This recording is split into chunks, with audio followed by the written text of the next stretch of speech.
desarrollo de la historia social, el paradigma, ha cambiado de paradigma en estos tiempos. Y yo te diría que sí, por lo menos tres momentos yo distingo. Un primer momento, lo que se llama la nueva historia social, que aparece en la segunda posguerra, en los años 50, es una historia social que está de alguna manera estimulada a la aparición por todo el proceso de descolonización, por el proceso de historización de las ciencias sociales. Entonces allí aparece una historia social totalmente antiinstitucional, que le interesa a la gente corriente y que es sumamente moderna. Por eso la nueva historia social, porque es moderna en cuanto a lo cronológico y es moderna en cuanto a lo temático. A lo cronológico porque se avanza en estudios sobre etapas o escenarios cercanos al propio historiador.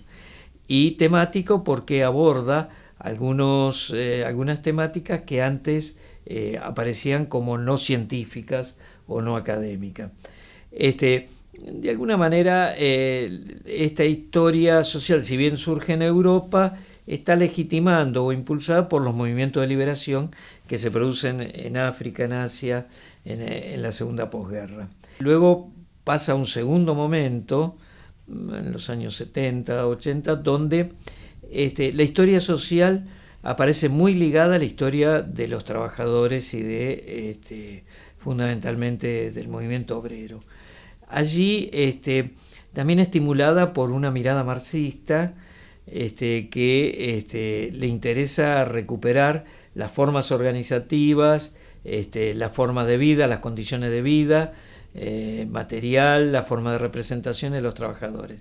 Y entonces allí hay una mirada de la historia social como un todo, pero enfocado claramente a el mundo de los trabajadores. En los años 80, 90 se producen algunos fenómenos muy importantes en el mundo.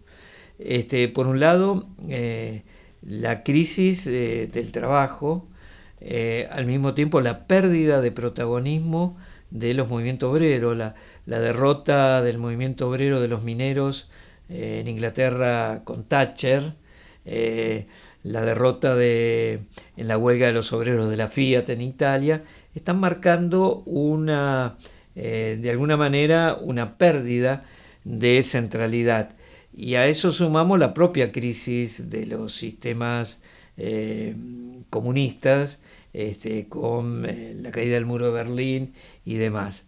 Y a esto sumamos la imposición de las políticas neoliberales, donde también se arrastra la crisis de los estados de bienestar, y el trabajo empieza a perder centralidad. Y entonces también empieza a perder centralidad esta mirada como un todo de la historia social.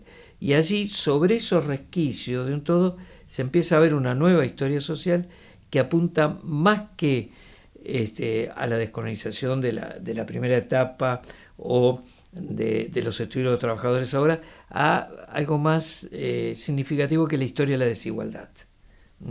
Y entonces la historia de la desigualdad ya no es solo de aquellos trabajadores que viven en relación que dependen su trabajo o de las organizaciones gremiales, sino la desigualdad apunta a todas las formas marginales o desiguales que en una sociedad y en una sociedad capitalista aparece.